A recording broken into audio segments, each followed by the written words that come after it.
activación del mecanismo constitucional del estado de alarma. Desde hoy los laboratorios privados están a disposición de las comunidades autónomas. Es la orden que ha dado Sanidad para que los test se hagan a quienes realmente lo necesitan y evitar abusos en los precios. Estas últimas 24 horas han muerto 567 personas, son más que ayer, y hay más de 18.000 fallecidos desde que arrancó la pandemia aquí en España. Las UCI siguen soportando un alto nivel de estrés, aunque la situación haya mejorado. Científicos y matemáticos trabajan analizando los datos para poder anticiparse. En el País Vasco han creado una herramienta que permite prever dónde y cuándo hará falta reforzar los recursos. Este jueves Pedro Sánchez se va a entrevistar con el presidente del PP, con Pablo Casado. Los populares critican que se han enterado de la cita por la prensa. Dicen que eso demuestra la nula voluntad de pacto del Ejecutivo. Sánchez quiere verse también esta semana con todos los grupos que tienen representación en el Congreso. Incluidos, esperan los independentistas. A todos les pide altura de miras y que no pongan condiciones sobre la mesa. El Fondo Monetario Internacional avanza un año complicado en las economías del mundo. La mayoría va a estar en recesión. Para España prevén una caída del 8% del PIB este año, algo más que la media en la zona euro. El paro subiría al 20%. Ya para el año que viene estiman que el país crecería más de un 4%. Y el Consejo de Ministros ha aprobado ampliar un mes, del 20 de abril al 20 de mayo, el plazo para que casi 3,5 millones de autónomos y pymes presenten y abonen los impuestos. Habían reclamado esta moratoria. Servirá también para inyectar 3.558 millones de euros en liquidez a estos colectivos. Son datos de la ministra de Hacienda. Y hoy hemos visto subidas generales en las bolsas de Europa tras las vacaciones de Semana Santa. La excepción son Londres y Milán. Aquí el IBEX ha ganado un 0,54. Se afianza ligeramente por encima de los 7.100 puntos. El análisis técnico sitúa en 7.400 la barrera a batir para consolidar esta subida. En Wall Street hasta ahora, a media sesión, ganan alrededor de un 2% y el precio del petróleo Brent, de referencia en Europa, retrocede ligeramente. Se cotiza en torno a los $30. Italia ha registrado el número menor de casos nuevos de coronavirus en un mes, aunque los fallecidos repuntan. Han llegado a los 602 este martes frente a los 566 de ayer. En total han muerto más de 21.000 personas. Aquí en Italia empieza hoy una tímida reapertura de algunas actividades como librerías, papelerías y tiendas de ropa de bebé. Pero no es en todo el país igual. Algunas regiones como Lombardía o Campania temen que abrir las tiendas suponga nuevos focos de contagio y han decidido no hacer caso al decreto del Gobierno nacional. Sanidad ha pedido a la Asociación Española de Pediatría un informe. Quieren saber cómo y cuándo podrían salir los niños. Según los psicólogos, el confinamiento podría provocarles ansiedad. El Ministerio insiste en que de momento solo han pedido información. Una cuestión, primero, de que es una medida beneficiosa, hay que valorarlo correctamente y en principio yo entiendo que podría llegar a serlo, pero además hay que tener mecanismos adecuados para implementarla y controlar los excesos y los abusos. Y aumentan las intoxicaciones por mezclar productos de limpieza. El Instituto Nacional de Toxicología ha detectado que crecen las consultas por este motivo. Alerta de que se están mezclando productos, por ejemplo lejía junto a amoníaco, y eso puede producir graves intoxicaciones. Solo hay un lugar en el mundo en el que el coronavirus no lo ha cambiado todo, es la Antártida. El aislamiento ha protegido hasta ahora a sus habitantes, que no superan los 4.000 en verano. En España son más de 172.000 los casos confirmados de coronavirus, según el recuento oficial, y el número de fallecidos supera los 18.000 después del ligero repunte de las últimas 24 horas. Según Sanidad, el ritmo de contagios sigue cayendo, aunque las UCI todavía soportan mucha presión. El número de recuperados asciende a más de 67.500.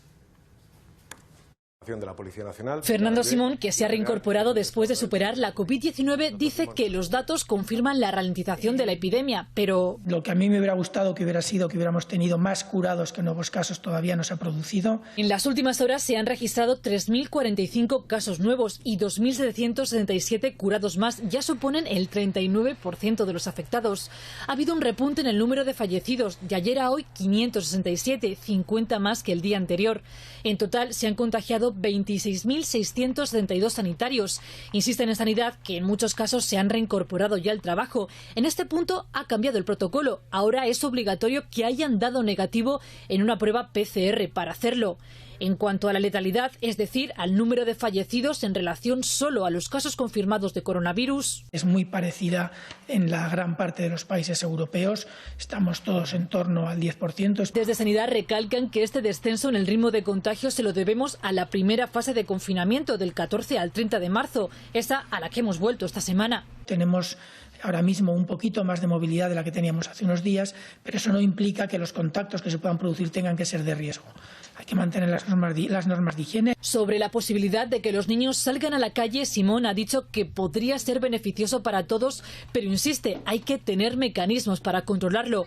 El Gobierno ha pedido a la Asociación Española de Pediatría que cree un grupo de trabajo para valorar cómo podría hacerse.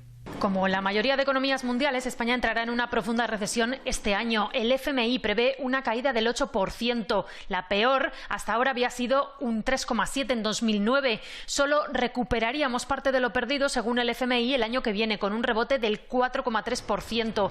El organismo internacional estima para este año una tasa de paro por encima del 20%. En el peor momento de la anterior crisis llegamos casi al 27%. Nuestro país será de las grandes economías europeas que más caerá, junto a Italia, que se contraerá un 9%.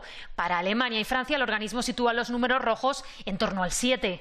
This is a crisis like no other, which means there is substantial uncertainty about the impact it will have on people's lives and livelihoods. De las grandes potencias, solo China salva los muebles. Pasará de crecer un 6,1% en 2019 a hacerlo solo un 1,2% en 2020. La economía estadounidense, en cambio, caerá casi un 6% para luego remontar un 4,7%.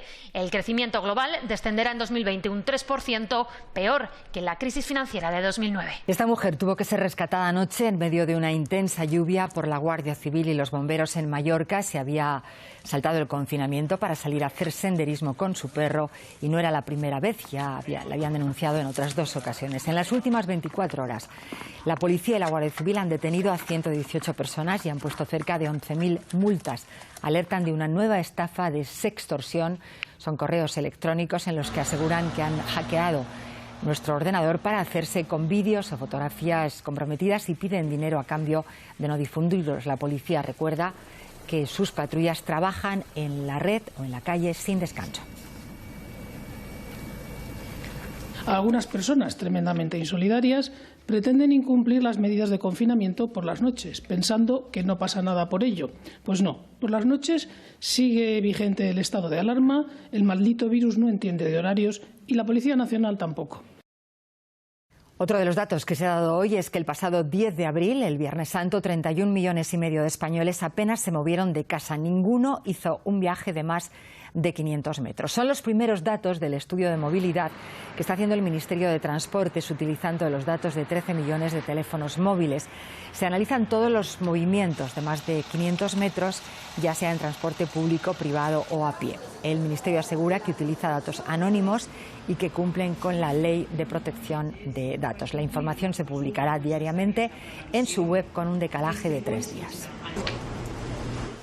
Los austríacos dan un paso más hacia el fin del confinamiento. Hoy han abierto las pequeñas tiendas de jardinería y bricolaje y los comercios de menos de 400 metros cuadrados. Aquí tengo mi mascarilla, dice el portavoz de este supermercado, que asegura que las están entregando gratis a los clientes, que deben usar un carro que permita dejar un espacio de 1 metro y guardar la distancia de seguridad. El 1 de mayo abrirán las grandes superficies comerciales y a final de mes tintorerías, peluquerías, hoteles y restaurantes. Austria es uno de los países que mejor han gestionado la pandemia hasta ahora.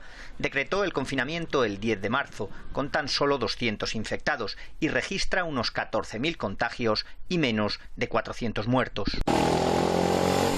En la República Checa también empiezan a relajar las medidas. Se puede practicar deporte al aire libre y abrir ferreterías y tiendas de construcción. A partir de hoy, también viajar al extranjero para actividades esenciales, pero con cuarentena a la vuelta. Y otros países europeos siguen el mismo camino, como Noruega o Polonia, que con unos 7.000 casos y 250 muertos empezará a levantar gradualmente las medidas a partir del próximo día 19. En Dinamarca comenzarán a partir de mañana.